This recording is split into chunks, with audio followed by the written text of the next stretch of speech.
Uhum. Olá, pessoal, tudo bem? Bem-vindos a mais um episódio do República de Ideias, o podcast da Ateliê de Humanidades, que está hoje tanto no formato de áudio quanto no formato de vídeo.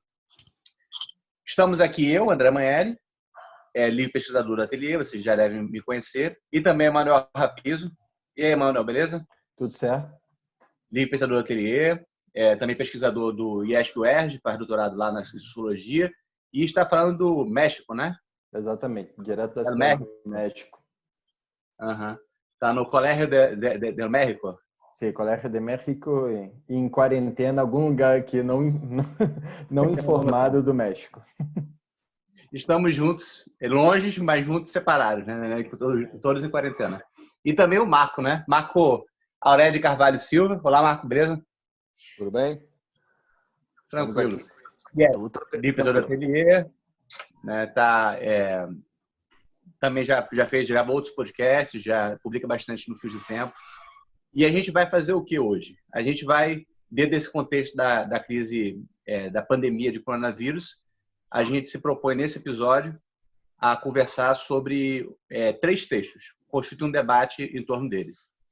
O primeiro é o de Zizek, né, que na verdade são 2 textos, né, e tem algumas versões, pelo menos 2 versões do primeiro texto na internet, publicados pelo blog da Boitempo, publicados pelo Outra Palavras.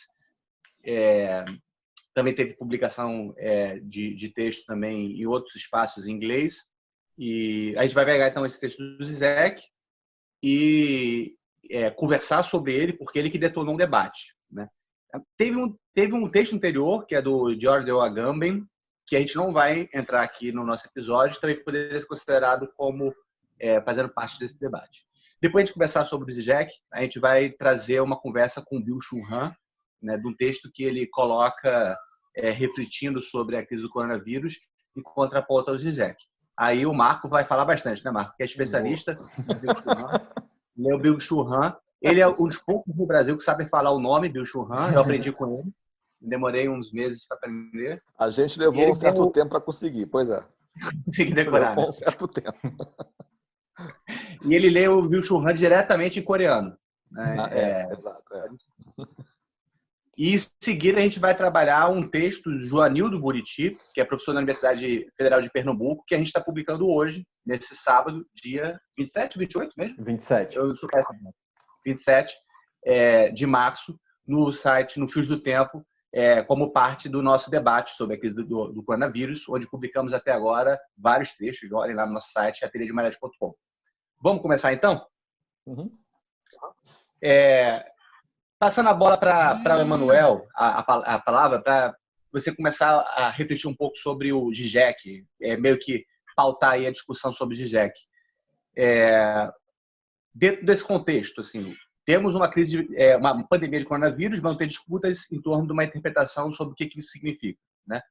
Tanto do ponto de vista de uma concepção da crise que vivemos, quanto também dos desdobramentos que podem vir a partir dela.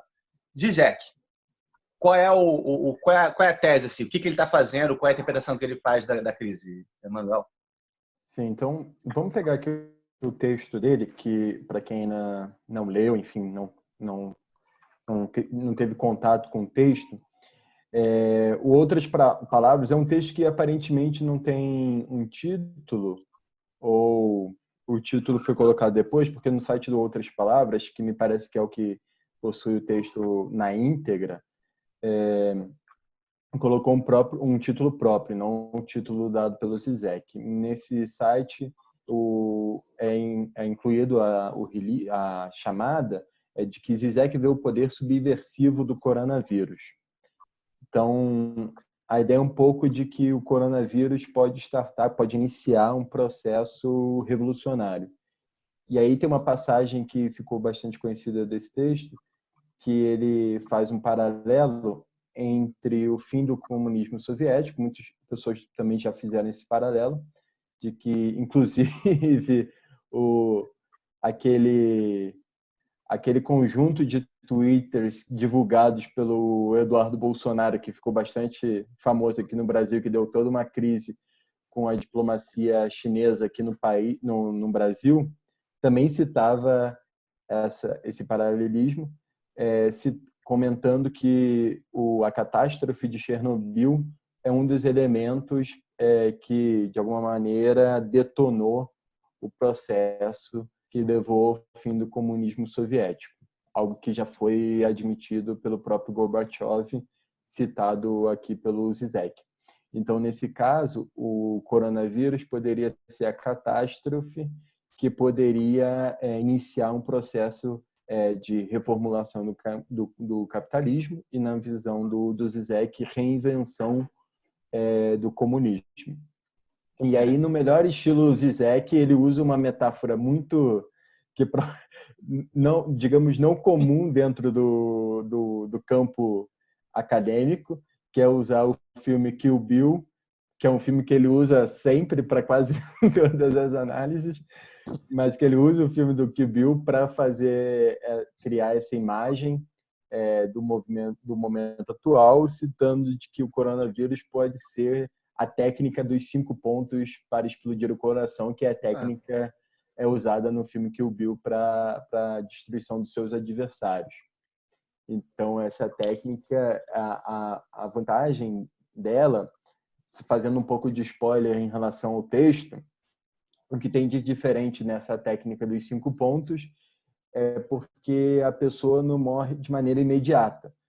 A pessoa, de alguma maneira, inclusive, pode saber que já está morta antes mesmo de ser efetivada a sua morte, digamos assim. Pode até bater um papo antes, né? Exato, porque a técnica faz com que o seu coração, de alguma maneira, seja limitado e exploda a partir do momento que você der o 5º passo. Então, a partir do 5º passo, você desmoronaria, enfim, o seu coração explodiria e você morreria. Mas até dar o 5º passo, você estaria vivo. Então, de alguma maneira, o coronavírus, essa nova catástrofe, de alguma maneira, daria um tempo para o capitalismo, mas que é um tempo limitado e que, a partir de determinado momento, o coração dele explodiria.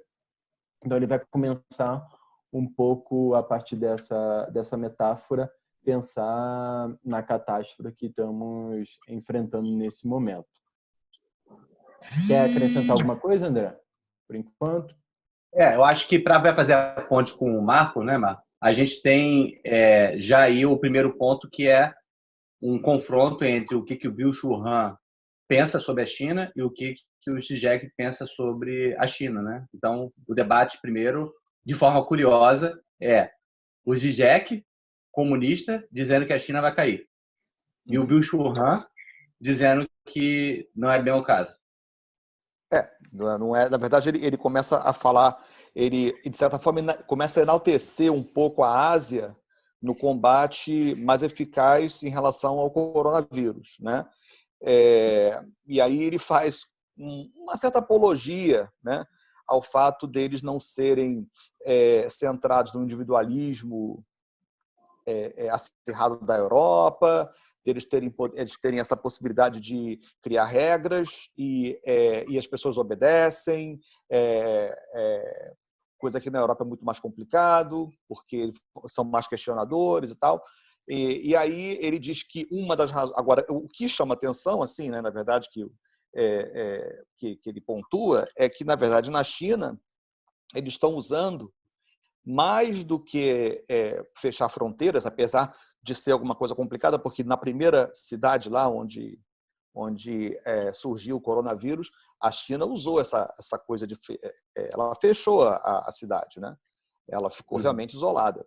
Então, houve um fechamento de fronteira. Mas, assim, o que ele diz é que a China está usando, a Ásia está usando uma outra coisa, que, na verdade, é o Big Data, né? Quer dizer, a vigilância digital, né? Para poder controlar justamente as pessoas. Não existe esfera privada na China, e enquanto que na Europa existe, né? É muito mais complicado mexer com isso, mas então a China, muito pelo contrário, ela não vai necessariamente ruir, né? Ou seja, o comunismo lá não vai ruir, né? A esfera privada ela não existe lá, e por isso mesmo a eficácia, de acordo com Byung, no controle do coronavírus foi justamente pelo fato deles serem comunistas, né? Foi o que eu entendi, né? O que ele quis dizer. de haver essa pouco questionamento por parte do público, né? Da esfera pública, da esfera privada, né? As pessoas não, elas acabaram aceitando as recomendações e obedecem aquilo que o governo diz. E a Coreia, o Japão, todos eles, né? Eles são muito mais, eles não são individualistas, são mais coletivistas, como ele fala, né? Então, ele começa a pontuar que não vai ter o comunismo da China não vai ruir por causa do coronavírus. Né? Ao contrário do que Zizek pensa, né? É curioso. Ao contrário do que ele pensa. Muito curioso. Voltando, Emmanuel, para a questão do Zizek, para depois a gente explorar mais o Byung-Chul Han, então, eu acho que esse é o primeiro ponto, né? O que ele faz a partir disso, então? Depois de falar desse golpe aí, que na verdade não existe na realidade, né? É mais um mito. Não, certamente. É uma ficção, né? Um filme ficcional, né? Mas a partir dessa ideia do golpe, que ele diz assim,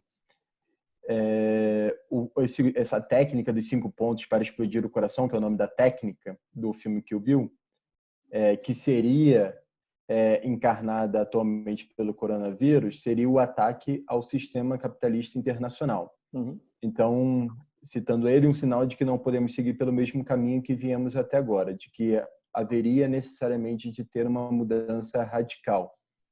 Ele até cita o Frederick Jameson sobre de como os filmes em geral sempre têm um potencial utópico em relação a catástrofes, né? São sempre a partir das catástrofes que novos mundos são pensados, novas maneiras de viver são construídas.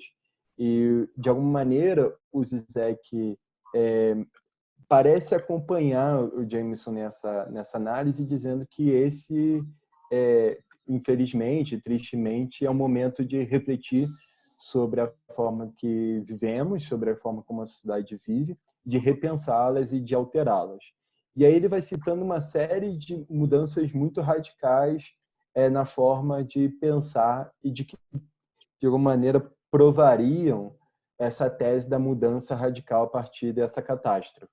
Um segundo texto que ele publicou, que está no site no jornal o Globo, o título dele é bastante instigante, o coronavírus trará um socialismo VIP, um capitalismo de desastre ou algo novo. E a partir daí dá a impressão, e aí talvez o contraponto com Byung, é que para o Zizek, aparentemente, o coronavírus trará algo novo, necessariamente. Enquanto para o Byung, me parece que não há essa percepção de que a catástrofe traz um novo. Há um processo de ruptura, há um ponto de inflexão nesse momento.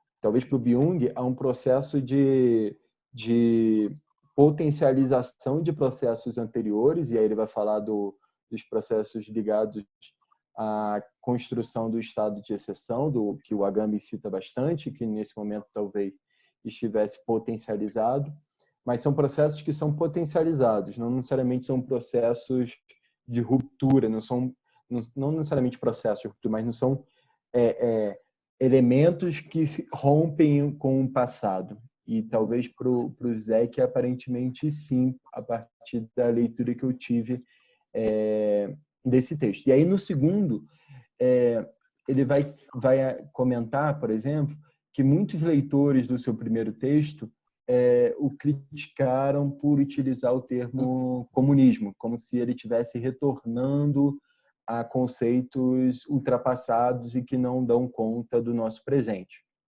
E aí ele vai comentar lá, pelas tantas do texto, que ninguém poderia imaginar coisas que estão sendo feitas hoje, como, por exemplo, Donald Trump ter uma posição tão pró-Estado como ele está tendo hoje, injetando dinheiro, fazendo compra e fazendo o que ele vai chamar de um comunismo de guerra, ou seja, tomando as rédeas da forma como a sociedade vai ser dirigida nesse momento. e tomando as rédeas de maneira muito forte mesmo, a ponto de decidir o que vai ser comprado, como as empresas vão investir, fazendo direcionamento das indústrias, uma série de ações que a gente está acostumada a identificar somente em processos históricos vinculados a guerras ou no que ele fala do comunismo de guerra lá do começo da União Soviética, quando o novo aparelho estatal muito fortemente direcionou quais eram as atividades necessárias e quais eram atividades que poderiam ser deixadas de lado. Uhum. Teve até uma pessoa, que eu não vou falar quem foi, que me contou aí que o Trump está querendo comprar uma farmacêutica lá na Alemanha. O Zizek no texto. Está no texto. Então, foi com o Marco. Foi. E está lá o nome da empresa, exatamente. Né? Que eu soube dessa história um pouquinho antes, e aí quando nós recebemos esse texto agora do Zizek, apareceu lá o nome da empresa, né? Ele queria comprar para os americanos. Primeiro, né? o Marco sabia antes da Puros reportagem, só que já vazou. Né? Sim. Mas assim... Sim, mas aí você falou uma coisa interessante, Emanuel, porque que aí, quer dizer, tanto aí para achar um ponto de interseção entre o Zizek e o Byung também, né? Os dois eles estão vendo o perigo desse capitalismo neoliberal no mundo, né? Eu acho que os dois pontuam muito bem isso, né? Só que pelo que eu entendi, como você também falou, pro Zizek é o vírus que vem trazer essa tomada de consciência, né? Mas para o Byung ele diz que não, que na verdade o vírus é a gota que transborda o copo do crescente índice das bolsas e da política monetária. Então, ele acha que essa crise que está acontecendo agora teria acontecido mesmo sem o vírus. Uhum. Ele não acha que ele diz no texto que não foi bem o vírus que tá fazendo isso tudo. É alguma coisa que está por trás. Ele apenas foi a gota d'água que transbordou o copo. Ele diz isso no texto, né? Que isso tem muito mais a ver com alguma coisa do imperativo econômico. Então ele diz que não é um imperativo político, não é um imperativo ético, e sim econômico. Que é por isso que o mundo chegou aonde chegou. Essa paralisação, né? Esse confinamento, na verdade, né? O confinamento. E o Zizek ele fala no texto, nesse segundo texto que ele falou, eu preferia ter pego logo esse vírus, porque eu não estou conseguindo dormir bem à noite. Né? Ele começa o texto falando sobre isso. Ele diz alguma coisa sobre que Ele é muito louco mesmo, né? Eu imagino que ele deve estar louco. Fala, que ele fala que na verdade o mundo parou. Né? Ele fala bem no começo do texto, o mundo parou. Isso foi uma frase do Zizek nesse texto. Mas, na verdade, eu não sei bem se o mundo parou. Quem parou foi as pessoas pararam. Porque as bolsas, foi muito curioso isso, né? A Bolsa de Valores no Brasil, no meio dessa crise aí, nessa semana, aumentou. Depois, ela está oscilando, mas ela está aumentando também. Então, de certa forma, as pessoas começaram a comprar mais por internet, o consumismo continuou acontecendo, né? Logicamente, muito mais atrapalhado, mas o mundo não necessariamente parou. Quem parou foi as pessoas pararam, mas não o mundo. Né? Então, no segundo texto, ele fala isso e me chamou a atenção, porque aí eu concordo mais com o Byung. Eu acho que esse imperativo econômico, e ele também concorda com isso, dizer que não deve estar... Ele só acha que o vírus veio desacelerar o capitalismo, mudar o capitalismo e fazer repensar um novo tipo de comunismo. Né? E aí não fica muito claro o que ele chama de comunismo, que parece que ele está falando mais de uma tentativa de uma política econômica que seja mais que vise mais a possibilidade do comum a todos. Né? Ele fala, temos que pensar numa rede global de saúde, né?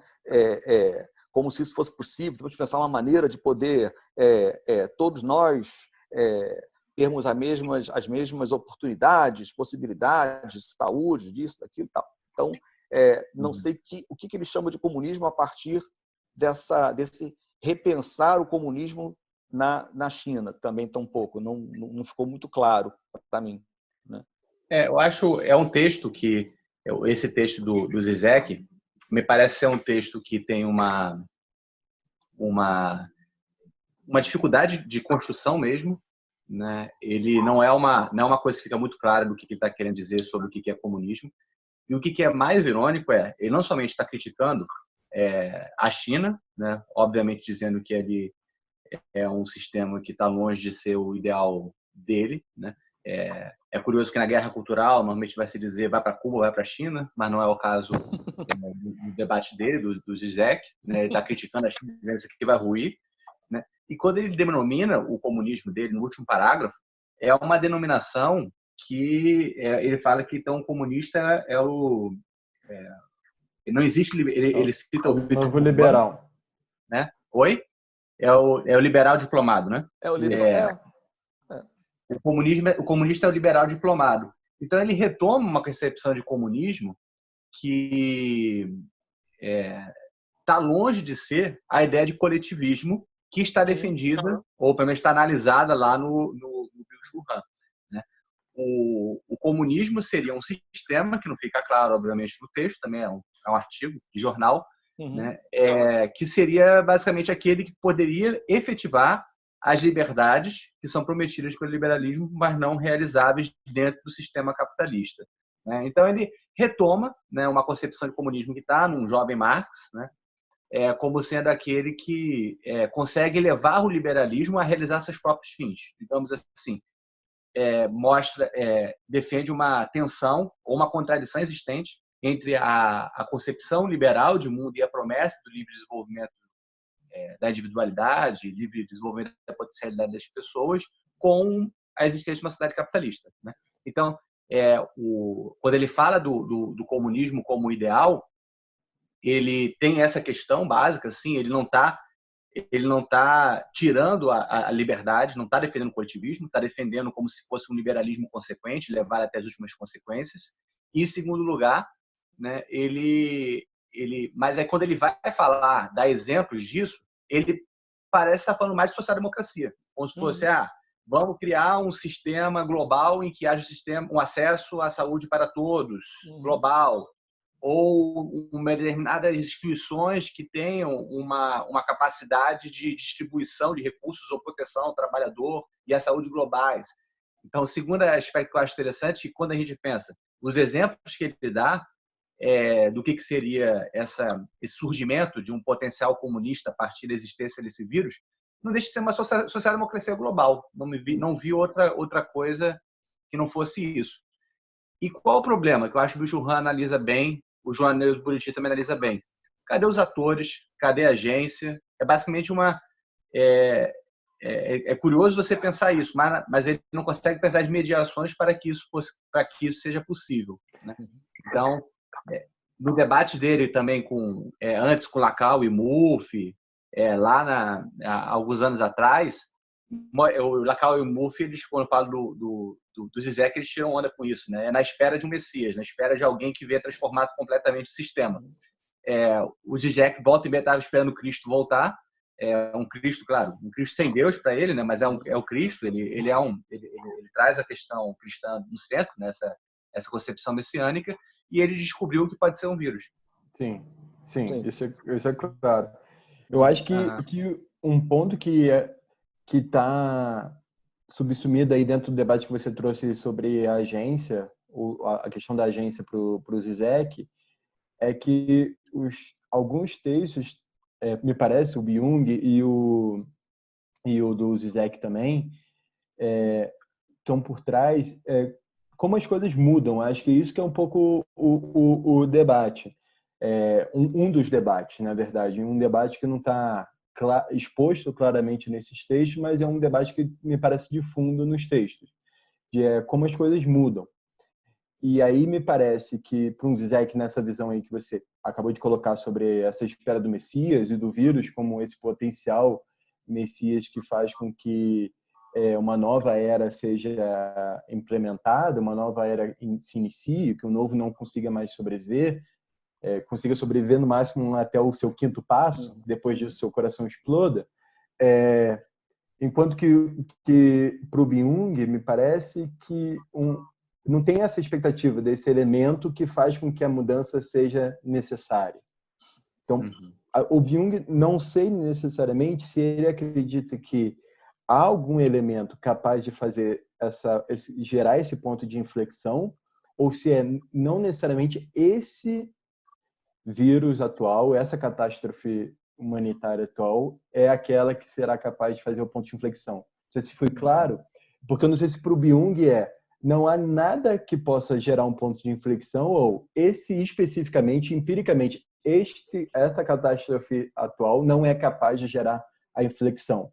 E aí, ele agora um pouco na Naomi Klein, que é citada pelo Zizek também, que ela cita o capitalismo de catástrofe, né? Tipo, de como, em algum sentido, o capitalismo pode se reinventar e se fortalecer nas catástrofes, que seria quase um ponto inverso ao do Zizek, que espera a catástrofe para ser essa catástrofe o elemento fundante de uma nova ordem. E para Naomi e para o Byung, me parece que essa catástrofe pode ser um elemento, inclusive, invertido, né? Que potencializa os elementos presentes na ordem anterior. Então, ela não só não muda a ordem, como a fortalece a ordem atual, a era atual. Então, essa observação faz um excelente link com o Marco, né? Deixa eu só fazer o link, claro, fazer essa observação, né? Porque o seu Marco, ele trabalha bastante com o Byung-Chul Han, e até numa conversa que a gente teve em relação ao texto do Byung-Chul Han, ele fala dessa característica que você acabou de falar dele, né? Um certo pessimismo existente no Byung-Chul Han, que é o oposto do texto do Zizek. Antes de eu passar a palavra para o Marco, para ele falar sobre isso, vale mencionar que, antes do Byung-Chul Han soltar esse texto, o Marco soltou um texto que, fazendo diálogo com o Byung-Chul Han, antecipou que o Chul Han diria. Pois ele soltou uma interpretação Byung-Chul-Haniana, né, do que estava acontecendo, bem assim, vendo as potencialidades, né, no debate com o texto do Paulo Henrique Martins, potencialidades para a sociedade convivial, uma democracia convivial, mas também dando aquela análise, olha, o sistema pode apenas se tornar mais ainda ele mesmo, né? O capitalismo neoliberal avançar mais ainda a partir nos solos, né, que é o conceito que o Byung-Chul Han traz, né, tanto que o título do texto do Marco foi Em Tempos de Solos de Vírus, em vez de coronavírus, né, é possível o convivialismo, né? Então, Marco, o Byung-Chul Han leu esse texto e aí escreveu o artigo dele. Depois que ele ouvir essa conversa aqui, ele vai fazer outro texto também. Eu acho que o que você fala aí, Emanuel, realmente tem tudo a ver. Eu acho que tem um humor bastante pessimista do Byung, né, em relação à possível modificação que esse vírus venha a trazer ao mundo, ao capitalismo, né? Isso você realmente está certo. Agora ele fala que, na verdade, esse vírus, né, o pânico que as pessoas estão tendo hoje em dia não é necessariamente do vírus, mas sim de uma realidade que foi substituída pela era digital, né? Por essa coisa virtual, né? E isso ajudou com que as pessoas, então, não tivessem que lidar com a realidade. E agora, com esse vírus, né, elas estão com... Ele acha, né, talvez pensando através do que eu tenho lido dos textos dele, nos livros dele, que o pânico tem muito mais a ver com o enfrentamento desta realidade que aparece no texto do Paulo Henrique Martins, que é a própria questão da morte física, né? O Byung-Chul Han, ele fala o tempo todo que existe uma histeria pela saúde, a histeria da saúde, as ciências médicas, principalmente as ciências médicas, elas prometem uma vida longa e, quiçá, uma vida eterna, né? Ou dá uma ilusão de vida eterna. E a própria era digital, né, e a globalização propiciaram que o mundo ficasse cada vez menos atento ao princípio da realidade, né? E muito mais envolvidos consigo mesmo. Ele chama isso o terror da imanência. Então, para ele, realmente, a transcendência desapareceu e o terror da imanência impera na nova sociedade. Agora tem um problema no texto dele, já que você está falando isso, eu acho que tem um problema. Por que ele é pessimista nesse texto? Né? Porque, logicamente, quando eu escrevi, né, o texto antes do Byung, né, ele fala que, na verdade, nós saímos de um paradigma imunológico, né, onde havia um inimigo fora, claro. Né? Esse inimigo era o desconhecido, né? Aquilo que poderia me atingir. E a única possibilidade de você lidar com o inimigo na era imunológica era assimilá-lo. Então, o estranho, o inimigo, o desconhecido era assimilado, e a partir disso, né, você entendia um pouco ele, mas você tinha essa relação, quer dizer, o do dentro e do fora, do eu e do outro. Ele diz que essa ideia, esse paradigma imunológico, ele deu lugar para um paradigma pós-imunológico, que ele chama, ele diz pós-imunológico, ele não fala neuronal, mas nos livros dele ele diz que é um paradigma neuronal, onde há, na verdade, a substituição essa dicotomia amigo-inimigo, né? O eu e o outro, a exclusão e tal, pelo império do sistema, ou seja, há um sistema que engloba tudo, que inclui tudo, né? E ele não dá muito, tira as fronteiras, então você não sabe exatamente quem é o seu inimigo. Não tem a alteridade, tem a não diferença. Tem alteridade. Então ele diz que é o tal do paradigma pós-imunológico. Bom, e com isso, o texto que ele escreve, né, fazendo uma crítica ao Zizek, ele diz que o Zizek está completamente inserido numa era da negatividade, né, da exclusão, né, da separação imunológica, e ele não vê que nós estamos numa era do sistema, de uma violência diferente, uma violência sistêmica. Se antes, na era imunológica, havia uma violência da exclusão, ou seja, você é diferente de mim, então eu quero manter você longe, mas eu aprendo sobre você, eu assimilo um pouco você para conseguir ficar imune a você. Então é por isso que ele chama de imunológico. Agora, não. O que ele faz? Ele usa o consumo, a globalização, fez com que incluísse tudo, misturasse tudo e não ficasse muito claro o que é o meu inimigo, o que é esse outro, esse desconhecido. Então, assim, ele acha que isso não tem volta, né? Porque se ele dissesse nesse artigo que a emergência desse vírus, né, poderia fazer voltar uma era imunológica, ele teria que reescrever todos os livros dele. Né? Então eu não sei se... Porque todos os livros do Byung partem de uma mesma concepção. Nós não estamos mais numa era da negatividade, e sim da positividade. Então, não existe mais uma diferença muito clara entre o eu e o outro, né? O ego e o outer, amigo e inimigo. Essa dicotomia, ela deu vazão, ela deu lugar para uma inclusão, entre aspas, que, na verdade, ele chama de promíscuo, ou seja, misturado. Né? Ele chega a dizer isso.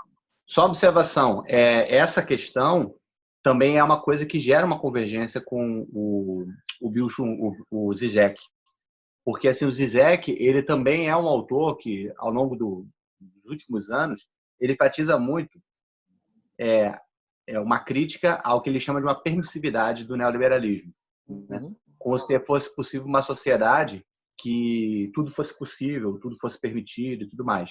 Ele chega até a falar em certas intervenções públicas, né, que a esquerda, né, e ele está falando do ponto de vista da esquerda e como expressar representante da esquerda, ela deve sim poder falar de disciplina, né, positivamente e não negativamente. Né? Ele está demarcando o lugar dele, né, opondo-se às perspectivas mais Foucault e companhia, né, onde a questão da disciplina sempre adquire, quando mal entendido Foucault, né, Foucault, da última fase dele da ética, não jamais seria compreendido meramente assim, né? A questão da SES ganha uma dimensão positiva da relação de si consigo mesmo, mas, assim, no geral, da forma como se assimila esses intelectuais, a disciplina é uma desgraça, né? É de uma sociedade que, a partir dela, gera dispositivos de saber-poder, que oprimem, que gera heteronomia e tudo mais. Ele fala que não. E se a gente pensa nisso, a gente vê que no artigo dele, ele chega a falar sobre isso, assim, como é que esse vírus ele vai levar a um autodisciplinamento, vai levar uma atenção ao que está se fazendo, né? Gera uma contenção, uma atenção que, normalmente, na permissividade da sociedade neoliberal, isso não interessa, não é estimulado, pelo contrário. É estimulado o gozo, e uma concepção de liberdade, né? O Bill Churran, ele também tá nessa linha, né? Ele também está falando que esse vírus existe também, a sociedade da performance também tem essa característica permissiva, né? Que está junto com a sociedade da transparência, né? Esses dois conceitos importantes dele, em que você perde a dimensão da alteridade e da negatividade, né? Tudo é positivado, tudo é positivável e tudo mais.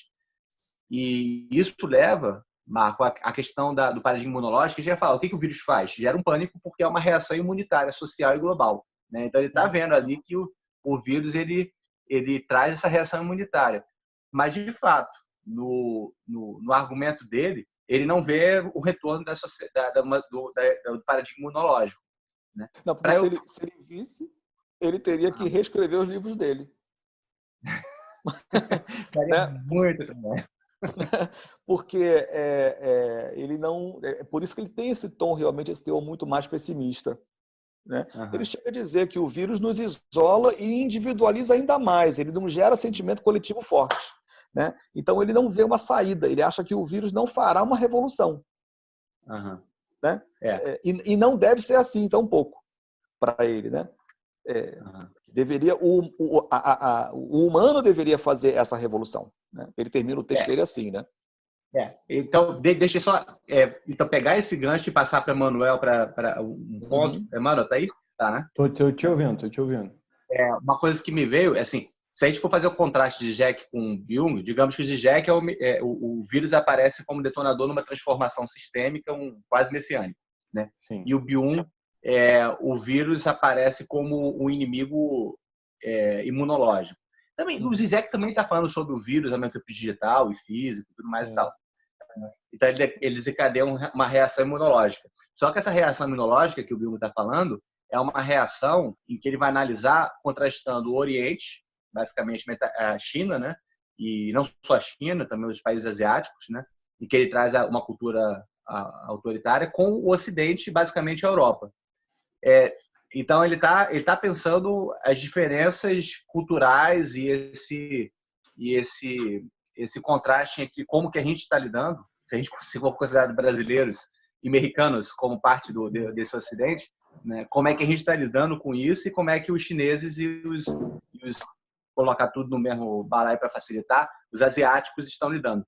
Como é que ele opera esse contraste, mano? E como é que você pensa esse contraste?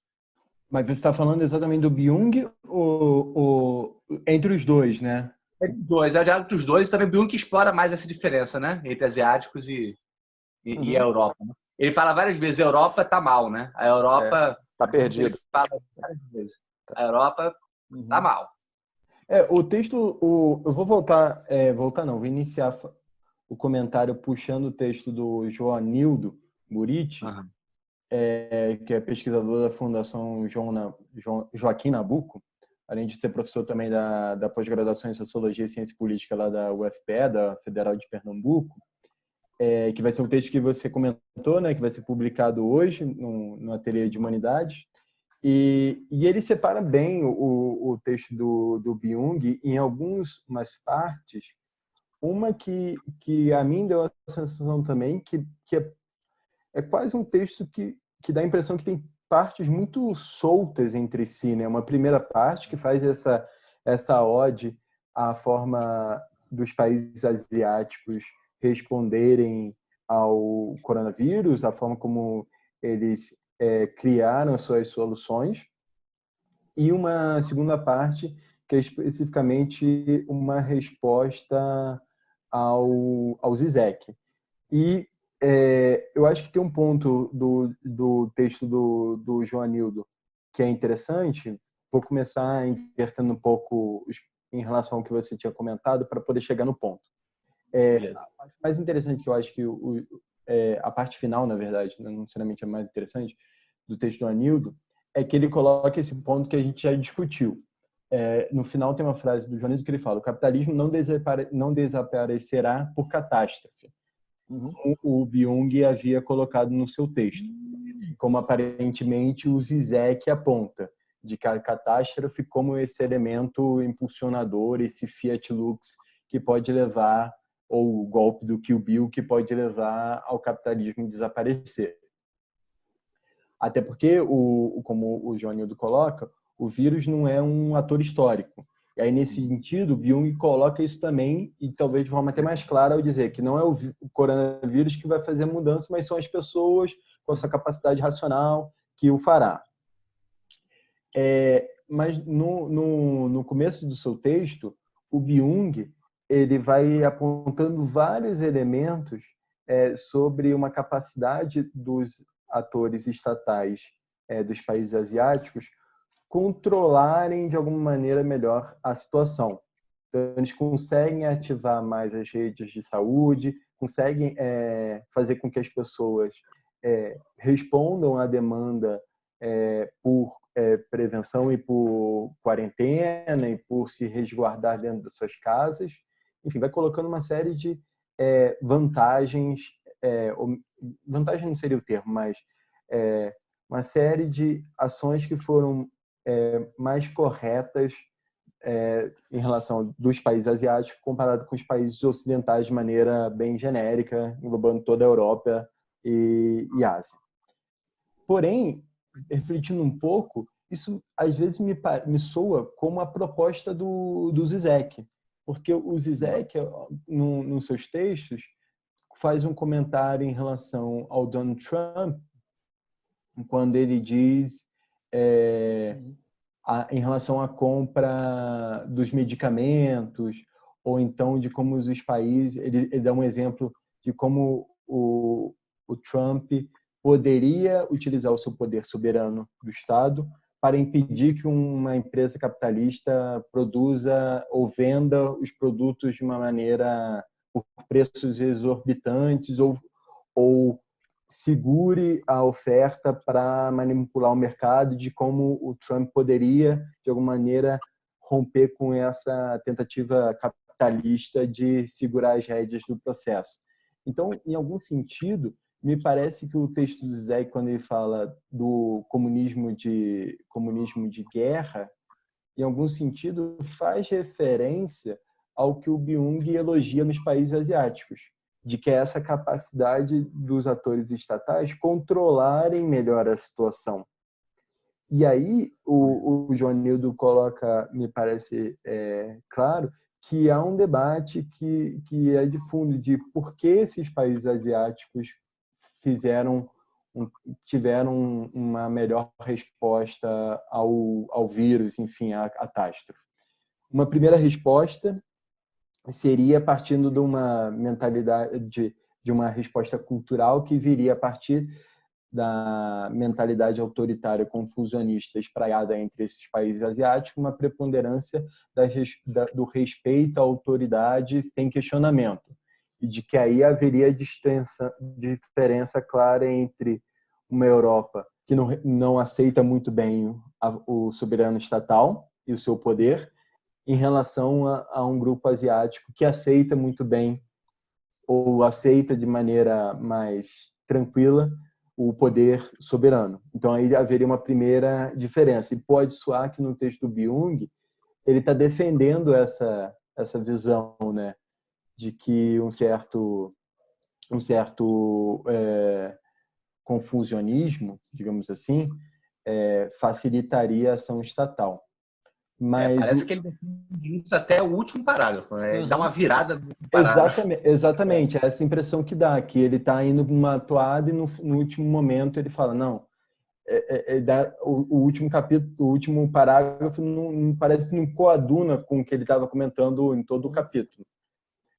O que eu entendi da maneira como ele constrói o texto dele. Tem uma coisa curiosa na escrita do Byung, que ele desenvolve o tema, aí você acha que ele está cambando para um lado estranho ou diferente daquilo que ele tinha proposto no começo, aí você até sente que tem uma questão mais moralista, sei lá, alguma coisa... ele vai começando a fazer pontuações que parece que fogem do tema, faz uma digressão, daqui a pouquinho ele volta e ele termina bem. E exatamente ele fez isso nesse texto, né? Ele começa a falar que a Europa não está legal, né? Que tem algum problema ali, que ela está perdida, ela não sabe o que fazer em relação ao vírus. Ele mostra, então, como os países asiáticos conseguem fazer isso, porque conseguiram, através das vantagens que ele tem da vigilância digital, a proteção de dados e o fato de não haver uma esfera privada muito bem solidificada e tal. Então, ele explica como lá funciona, tem funcionado melhor. Só que aí ele termina dizendo, há um perigo, né? Então, você é levado a pensar que ele está fazendo uma apologia à Ásia. Aí ele termina o texto dele dizendo, há um perigo da Europa copiar um pouco esse modelo, né, que deu certo lá. Mas por que ele faz isso? Eu acho que tem aí, aí pegando de novo os livros dele, né, que até o Joanildo falou muito bem, quer dizer, ele consegue tecer muito bem a teoria dele e as ideias dele nos livros, né, mas não tanto no texto. Então ele fala, né, eu estou fazendo uma crítica ao artigo escrito, né, não aos textos que ele escreveu. Então, o que ele quer dizer assim? Bom, num livro dele chamado Topologia da Violência, ele fala de como a violência ela foi mudando a sua cara durante toda a história da humanidade. Ele tenta fazer um apanhado em relação a isso, para chegar aonde ele quer chegar, que é justamente que estamos vivendo numa era positiva, da positividade, não da negatividade, pós-imunológica, em que há uma violência outra, não do soberano, não a violência do biopoder, do Foucault, que ele apontava, e tal, mas um outro tipo de violência, que é a chamada violência sistêmica, né? Então, me parece que, ao terminar o texto dele, ele pontua que há um perigo, né, de repente, da Europa copiar um modelo, né, que não seria tão bom para a Europa no final das contas, porque nesse sistema que eles chamam de violência sistêmica, onde não há a identificação de um outro, do alter, né, da alteridade, né, ou do inimigo e tal, tudo pode ser incluído. Então, tudo pode ser copiado para que continue imperando essa ideia de que, na verdade, o que importa é a economia, o lucro, né? Então, quando ele fala que a Europa, de repente, quando ele termina o texto dizendo dos perigos de copiar esse modelo que deu certo, entre aspas, lá na Ásia, né? Ele está se referindo, de novo, à violência sistêmica, que ele aponta no livro A Topologia da Violência, em que não faz distinção da alteridade. Então, num mundo que todos estão incluídos, que, na verdade, o que importa é o consumo, então a própria China e os Estados Unidos fazem parte do mesmo sistema. Marco, isso me faz lembrar do texto que também publicamos, do Daniel Tchernilo, sobre a crise do coronavírus, a história do desencaixe, uma breve história do desencaixe entre globalização, sistema internacional e Estados-nação. Você está falando de uma indiferenciação entre China e Estados Unidos, no final das contas, todos englobados no mesmo sistema. Só que o Tchernilo, ele analisa, faz uma breve história para pensar o processo do coronavírus como sendo uma expressão do desencaixe entre global, internacional e estatal nacional, né? E isso traz uma novidade para a discussão que nós vamos aprofundar em outro momento, uma discussão específica sobre esse texto. Mas é interessante para pensar o contraste, então, com o texto do Joanildo, né, numa crítica possível ao Byung-Chul Han, né, Emanuel? Pegando o gancho do texto do Chernilo que você colocou, de alguma maneira essa resposta está mais colocada, e aí não em termos filosóficos, né? Mas de políticas públicas. E aí eu vou citar um pouco o Chernilo, que ele fala no item 5, que ele fala: apesar de que foram expostos à pandemia de forma mais inesperada e imediata, foram os países asiáticos que reagiram melhor à crise. Isso não é casualidade. Taiwan, Singapura, Coreia do Sul, Hong Kong foram os ganhadores do ciclo econômico global dos últimos 30 ou 40 anos. Seus estados contam com recursos e responderam bastante bem porque são os estados mais fortes do mundo. Aí, continuando com o Chernilo. É muito possível que eles tenham sido influídos também pela aprendizagem nas experiências anteriores, como durante a epidemia do SARS em 2003. Enfatizar essas dimensões me parece mais preciso, sobretudo útil, do que atribuir supostos essencialismos culturais a um modo de vida asiático que seria naturalmente autoritário e passivo. Isso é uma crítica ao Byung-Chul Han, né? Me parece que de alguma maneira, o texto de Joanildo responde ao texto do Byung por uma determinada fresta, um debate mais filosófico, e o Daniel Chernilo responde por uma outra fresta, para um debate mais pensando nas políticas públicas e no desenvolvimento estatal propriamente dito. Então, são duas formas de críticas que colocam o texto do Byung num local mais adequado a ele. Que eu acho que é um debate interessante, mas que pode ficar um pouco complicado para você levar nesse momento.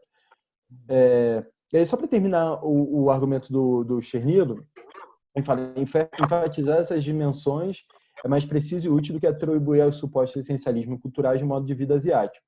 Foi a ação coordenada, o caráter centralizado com alta capacidade fiscal, burocrática e técnica para responder e reagir rapidamente a situações críticas que permitiu a esses estados asiáticos a serem os únicos países a conseguir frear a curva de infecções e mortes do coronavírus.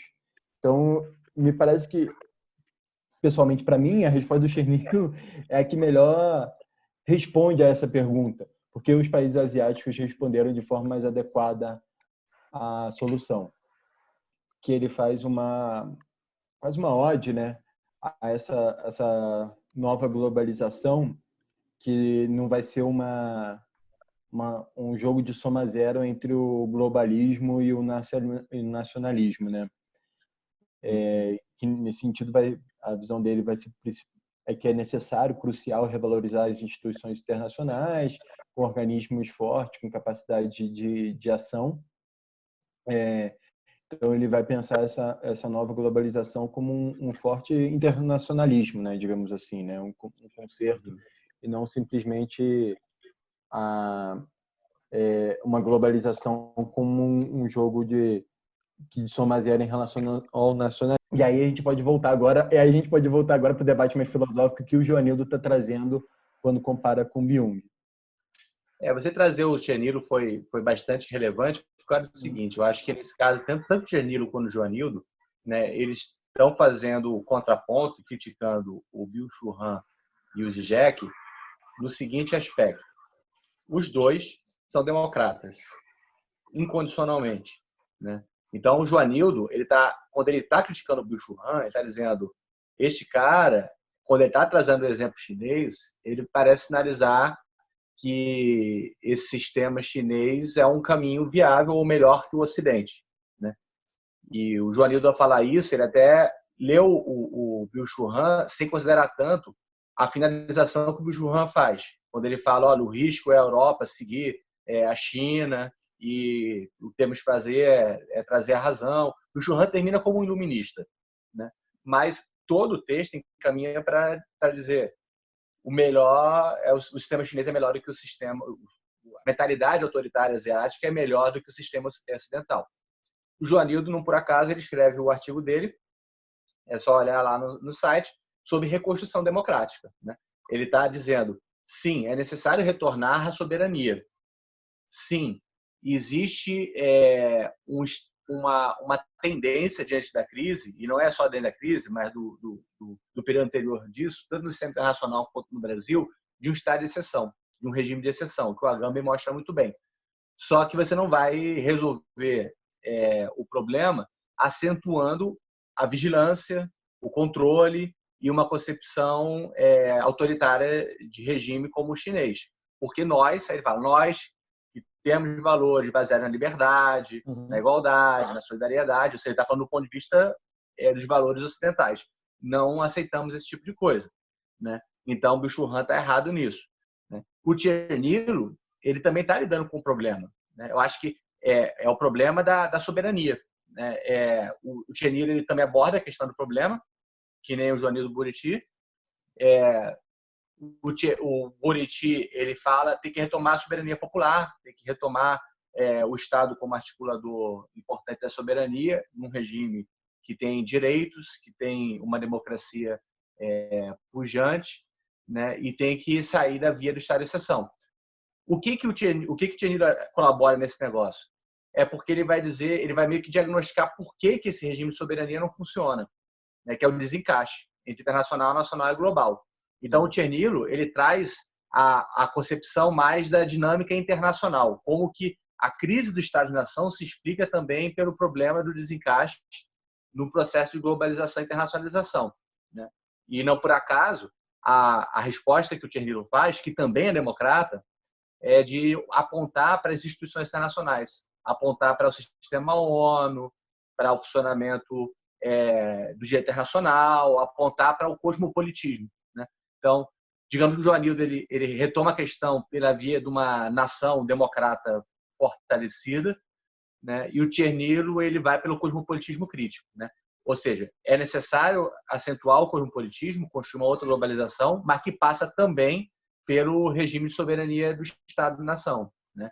É como que você consegue reencaixar aquilo que está desencaixado no processo, né? São dois textos que têm essa convergência democrata, um mais cosmopolita e outro mais, digamos, nacional popular. Interpretaria assim.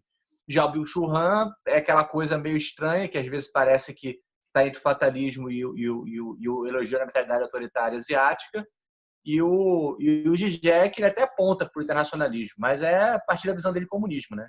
Que às vezes realmente escorrega, como vocês já falaram, não sei quem foi que falou,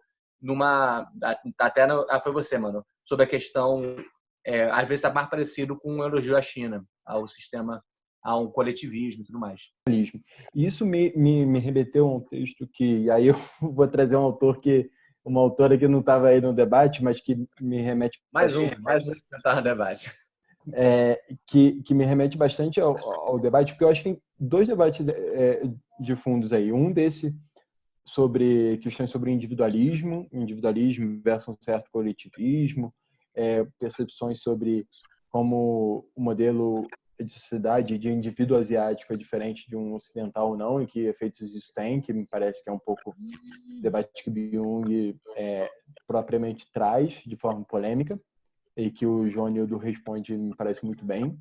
E um segundo debate que me interessa um pouco mais, porque eu tenho mais interesse talvez na história, digamos assim, do que na filosofia, é um pouco o debate sobre como as coisas mudam, como elas se alteram e como elas se mantêm, né, também. E aí tem essa proposta que acho que está no debate de fundo, se a catástrofe pode, e voltando um pouco ao que eu tinha comentado no começo, se a catástrofe pode fazer mudanças em relação à forma como nos organizamos. E o Daniel Tiernilo fala, em algum sentido, de que é uma possibilidade para uma nova reorganização, uma reorganização melhor desse internacionalismo ou do que ele chama de nova globalização. E uma mudança em relação a essa globalização anterior à globalização que vivíamos até aqui. E isso está dentro muito do debate que uma autora chamada Saskia Sassen, não sei se você conhece, você, André, ou você, Marco, conhece essa da Saskia Sassen? Ela tem um livro gigantesco que busca interpretar as mudanças da era medieval para nacional e para global. e faz isso a partir de três eixos, eixos do território, da autoridade e do direito. Como esses eixos são organizados dentro da vida social. A gente sempre pensa muito claramente no território como elemento bem claro para a gente entender o crescimento, enfim, a ascensão desse modelo do Estado-nação contra o modelo anterior do medievo, né, um modelo da época medieval. Mas o que eu acho que é mais interessante da proposta da Saskia Sassen é que ela traz um debate sobre as mudanças. E aí ela traz uma frase de efeito que eu gosto bastante, de que o novo nunca se inventa a si próprio. Então, o novo está sempre subsumido em relação ao antigo. Então, é a partir do antigo que se constrói o próprio novo. Então, não havia mudanças de ruptura. Então, ela vai fazer um debate sobre o que ela usa que são três elementos que facilitam a identificação dessas mudanças de aspectos do território, da autoridade e do direito. Então, ela vai falar sobre capacidades. São as três categorias analíticas dela, né? Capacidades, os pontos de inflexão e as lógicas organizativas. Então, ela vai mostrando, por exemplo, ao longo de um livro gigantesco, como as capacidades construídas durante o medievo foram fundamentais para criarem as lógicas organizativas do sistema do Estado-nação. Então, posteriormente, como as capacidades que a gente tem no modelo de Estado-nação foram fundamentais para criar novas lógicas organizativas desse segundo momento mais global. Então, de como as capacidades que a gente tem atuais geram as formas, facilitam que as próximas lógicas organizativas se deem. Então, a partir de alguma maneira, as capacidades são elos de ligação entre eras diferentes. E eu acho que isso, de alguma maneira, tá num debate aí que o Zizek, que tem uma visão mais catastrofística ou apocalíptica, que supõe de que haverá, como você começou lá discutindo no começo, um Messias ou um vírus, e aí, por isso, talvez ele goste tanto dos filmes apocalípticos, porque sempre tem um momento que a humanidade... E aí talvez o vírus seja um bom momento para isso, né? Porque a humanidade toda morre e ressurge um novo, porque foi tudo destruído. Então, ela precisa destruir basicamente tudo para que um novo surja. Só que, nesse sentido, o novo vai ser sempre um novo total, né? Porque ele ele não deve nada ao passado. Ele sempre surge de uma cinza, das ruínas totais do passado. Então, me parece que um pouco o que a Saskia Sassen comenta, que você não precisa ter as ruínas para que o novo seja construído. Você não precisa que a cidade seja destruída para que um novo modelo de vivência seja construído. Então, você não precisa necessariamente que as coisas pregressas sejam destruídas para que surja um novo. Eu acho que isso está um pouco no debate também aí de fundo, que no Zizek me parece muito catastrofista. Você precisa de que haja destruição para que surja um novo. E na visão dessa, acho que muito embora ela tenha os argumentos sobre os pontos de inflexão, há sempre pontos de inflexão, mas não necessariamente esse novo surge a partir de algo que foi destruído completamente. Eu acho que isso é um debate interessante que pode ser trazido pelos autores. Não tenho solução, não tenho resposta, mas eu acho que são bons para pensar, assim. Uhum. Mas você botou um ponto excelente. Assim. Me lembrou, assim, a gente pode até terminar a conversa sobre isso, sobre que capacidades são demandadas ou são possíveis diante desse processo de crise pandêmica. Né? Antes de eu passar essa pergunta para o Marco, por até dar um tempo ele refletindo sobre isso enquanto eu falo aqui, eu vejo realmente o Zizek como ele tem essa visão mais catastrofista, tanto por causa da tradição dele revolucionária, né? Acho que uma boa parte da tradição revolucionária, não toda ela pautava, né, a sua esperança em processo de disrupção revolucionária, a grande noite revolucionária que faz com que um mundo novo surja, né? é a herança maldita do certo hegelianismo mal entendido. O Zizek, então, ele tem esse tipo de ficha apostada. Tanto o Joanildo quanto o Byung, e o Tchernilo, obviamente, não estão nessa vibe, né? O Byung, ele termina apelando, né, a essa questão da solidariedade, que consiste em, ele fala que não vê muita esperança de surgimento a partir do que está acontecendo, né? O vírus não vencerá o capitalismo porque ele não acredita uma solidariedade construída por uma distância mútua, que é aquilo que a política de isolamento traz, mas sim na construção, né, de uma sociedade diferente, mais pacífica, mais justa, né, por meio de nós, pessoas dotadas de razão, que precisamos repensar e restringir radicalmente o capitalismo destrutivo e nossa limitada e destrutiva mobilidade para nos salvar, para salvar o clima e nosso belo planeta. Então, ele traz aí umas capacidades em jogo, que eu acho que envolve, e isso Marco permite pensar muito bem, também outras formas de ser, de subjetividade, né? E o Joanildo, ele também traz essa questão no final do texto dele, quando ele fala que não é via o catastrofismo, não é via massas ensandecidas por perdas e desespero que sepultarão o capitalismo, né? O que você tem diante de uma situação dessa, de repente, um mundo ainda pior e não melhor. A aposta de que a partir disso vai surgir um mundo melhor é uma aposta que volta e meia acontece na história e nunca dá certo, né? E ele fala: o processo deve ser de reconstruir a democracia em frangalhos, repondo a soberania popular, né? E não apostar num insurrecionismo. Porque a lição até aqui tem sido que, desde o início dos anos 90, a normalização da exceção vem subterraneamente avançando e criando precedentes para sua retomada quando novas crises se produzem. Então, ele está apelando a certos processos para evitar que o estado de exceção avance, né? E isso é feito pela retomada da soberania popular, reconstrução democrática, né? O Tchernilo também aposta na reconstrução, né, desse encaixe entre soberania e o sistema internacional, né? Fortalecimento do corporatismo, fortalecimento, sobretudo, de instituições internacionais. Bem, feita essa consideração, eu solto a pergunta para Marco e depois o Emanuel também: quais seriam, então, as competências possíveis de emergir hoje em dia ou necessárias diante de uma crise dessa? Assim? Como é que a gente pode terminar conversando sobre isso? É uma pergunta difícil, né? Isso é uma pergunta muito difícil, né? As competências necessárias?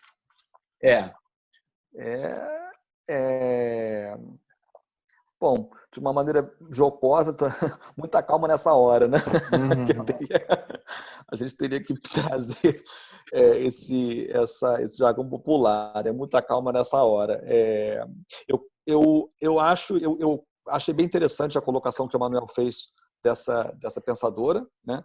Que é a possibilidade do novo não necessariamente teria que aparecer somente através de uma ruptura, né, de algo completamente diferente, oposto. A sair bem interessante, né? Quer dizer, eu acho que realmente o Zizek ele tem uma postura muito mais catastrófica, né?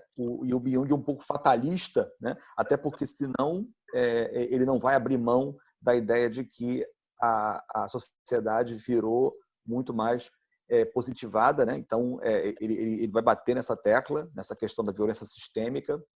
Então, com isso, ele vai talvez apostar em algum mal psíquico, até o Zizek fala no segundo texto dele, né? Mas não está falando necessariamente aí, né? O mal psíquico que o Byung comenta nos livros dele, na atualidade, os males são o burnout, a depressão e o TDAH, né? Quer dizer, o transtorno de ansiedade, hiperatividade e tal. Então, ele fala que isso são os novos males psíquicos da atualidade. Mas isso não são competências, né? Como você perguntou, né? A competência, eu acho, aí teremos que voltar ao texto do Paulo Henrique, né? A competência é uma possibilidade de criar um senso de comunidade, né? De convivibilidade. Seria a única maneira de fazer isso. Eu acho que no finalzinho do texto do artigo do Byung, ele tenta, né, jogar uma semente ali, mas ele não explora, ele não rega ela, né? Ele fala, não, é a ação humana, né? A razão que vai conseguir chegar. Então, mas eu acho que a possibilidade justamente é através do texto do Paulo Henrique Martins, que ele aponta muito bem. A única maneira é a gente poder frear um pouco esse imperialismo econômico, né? Onde o lucro é mais importante do que a vida, né? É uma ação conjunta, né? É voltar a ter a ideia da confiança, né? Que é algo também que o Byung trabalha, mas ele não fala aí no artigo, né? Mas eu acho que a confiança, a possibilidade de confiar no outro, né? Confiar na possibilidade de que alguma coisa nova apareça, né? E ali sair, né? Voltar a fazer o caminho inverso dos sócios para os solos, dos solos para os sócios, né? Então, eu acho que o Paulo Henrique Martins responderia melhor essas potencialidades, né? Essas capacitações, que seriam justamente um manifesto da conviabilidade. Eu acho que seria a única... Né?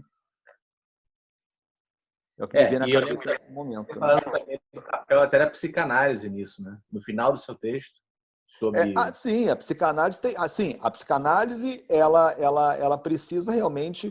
a psicanálise e as psicologias em geral, elas precisam repensar um objetivo delas, né? No sentido de que a psicanálise ela traz muito a questão do desejo como sendo digamos, a sua força motriz, né? A coisa mais importante, mas aí você entra de novo, né?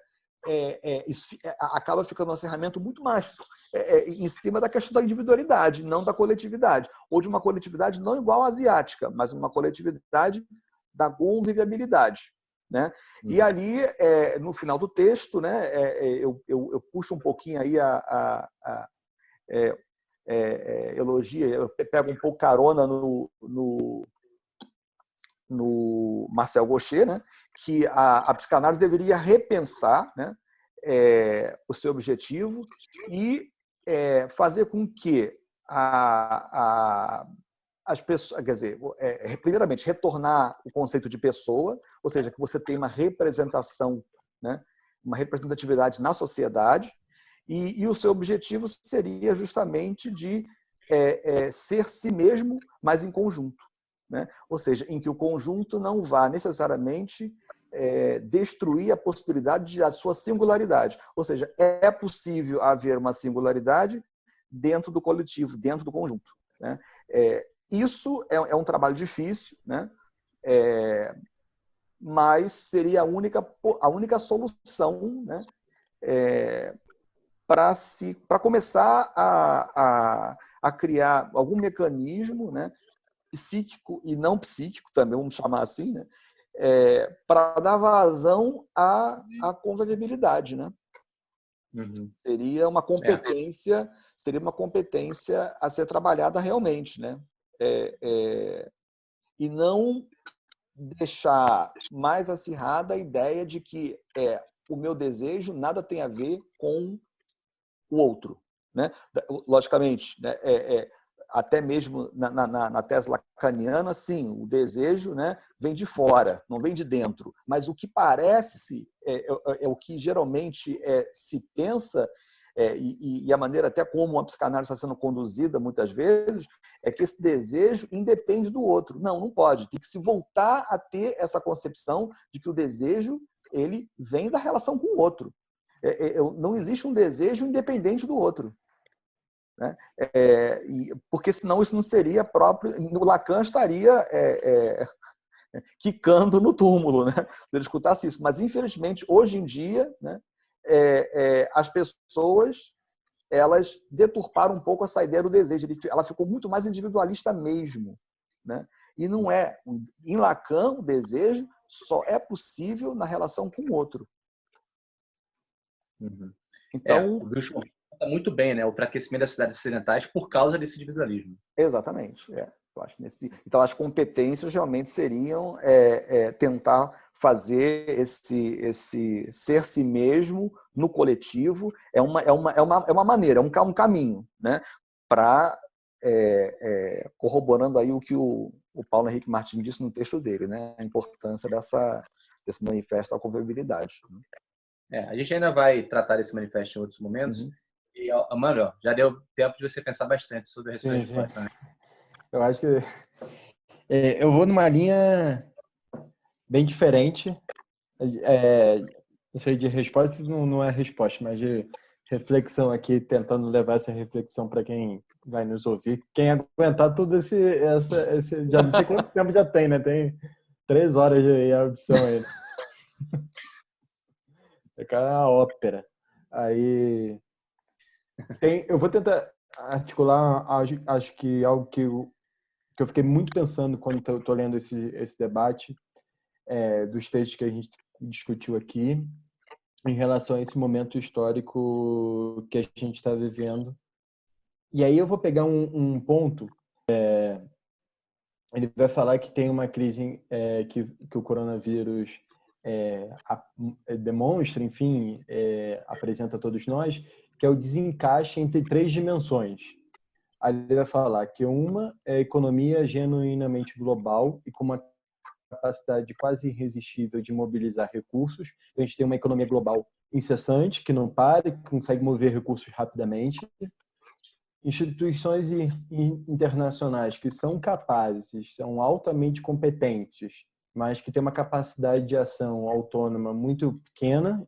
Então, uma OMS da vida que tem capacidade intelectual para entender o que está acontecendo, mas não tem capacidade de agência, de agir sobre as coisas para impedir, enfim, ou para modificar, para alterar. E Estados-nações, que são altamente demandados nesse momento, e todos os Estados-nações estão sendo altamente demandados a agir, a fazer coisas, depois de 30 anos sendo dito para não fazer nada.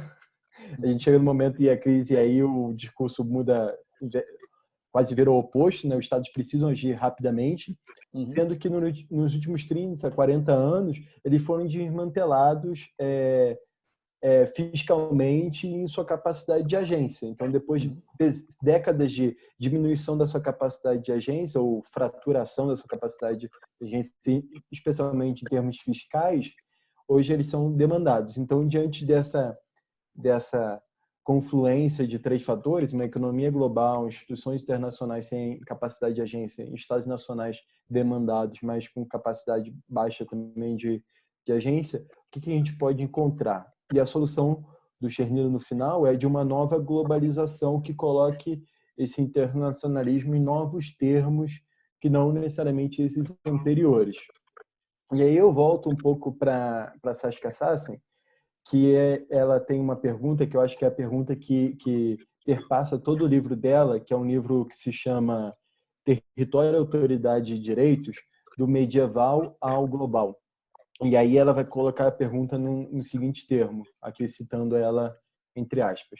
Como um fator que foi constitutivo de um elemento crítico de uma dada ordem pode se transformar na capacidade necessária da nova ordem, que emerge das cinzas da ordem anterior e, mais importante, talvez, em oposição à ordem anterior. Então, o que eu estava colocando aí é como um fator que era presente na ordem anterior pode ser um elemento necessário, fundamental para essa nova ordem. E aqui me parece interessante de que esse ponto de inflexão que é o coronavírus faz com que a gente reviva ou relembre os elementos constitutivos, os elementos críticos da ordem anterior, do Estado soberano que conseguia agir. Então, a gente está buscando essas capacidades que foram, de alguma maneira, subsumidas e estavam sendo solapadas pouco a pouco, que era a capacidade do Estado, de alguma maneira, agir sobre a sociedade, ter capacidade de engenharia social, de articular pessoas, recursos financeiros, recursos humanos. Então, do Estado ser o administrador, digamos assim, entre aspas, da sociedade. E aí o Byung pode parecer, no primeiro momento, naquele texto, naquela parte inicial, de que ele quer um exacerbamento. Então, E vamos aproveitar esse momento e vamos elogiar um Estado que consegue fazer de tudo e administrar totalmente a sociedade, controle ela toda para que a gente nunca chegue num momento de catástrofe. Que a gente não tem ou passe por catástrofes de maneira mais fácil. Ou seja, que a gente tem uma capacidade de agência de um ator que está sobre todos nós e consegue organizar para que a gente não individualmente não sofra tanto. Mas o que me parece, aí eu não tenho resposta, acho que o que está em debate é essas capacidades que estão sendo levantadas, submergidas do poço onde elas estavam até pouco tempo atrás. Quais são? As capacidades estatais de um Estado que consegue agir, consegue buscar seus recursos financeiros, organizar a sociedade, dizer o que as pessoas têm que fazer, enfim, que eram capacidades que estavam, de alguma maneira, deslocadas dentro do processo de globalização. Se essas capacidades que estão emergindo agora se manterão, ou se elas vão ser apenas um suspiro antes da morte final, um último suspiro, daquele suspiro de quem prevê a morte logo em seguida, ou se elas vão retornar em outros contextos. E aí o Chernilo me parece responder bem, falando de uma possível nova globalização em novos termos. E eu acho que a percepção de que essas capacidades que foram importantes em outro momento podem surgir de uma outra maneira a posteriori desse processo. Então, nesse sentido, o coronavírus seria um elemento realmente de mudança, da forma como a gente vê. Seria um elemento, um fiat aí para trazer alterações. Essa é uma visão positiva da situação. Uma visão negativa talvez seja a da Naomi Klein ou do Byung, lá no final do texto dele, dizendo que esse respiro pode dar força para que o processo de não seja apenas uma capacidade estatal que retorna como um estado de exceção, né? Lá nos termos que o Byung usa lá no final. Então, acho que seria uma visão negativa em relação a esse processo. Mas, enfim, são reflexões abertas, mais do que conclusões fechadas. Eu não estou aqui mais abrindo o debate do que fechando com essa resposta.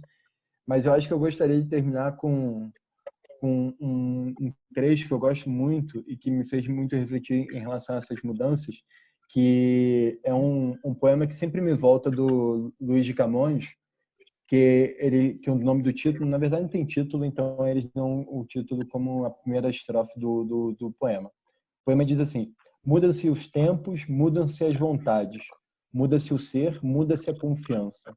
Todo mundo é composto de mudança, tomando sempre novas qualidades.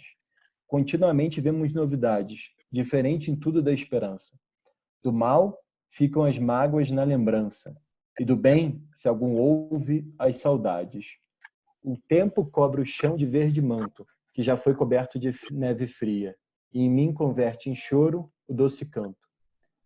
E afora este mudar-se cada dia, outra mudança faz de maior espanto, que não se muda já como soía.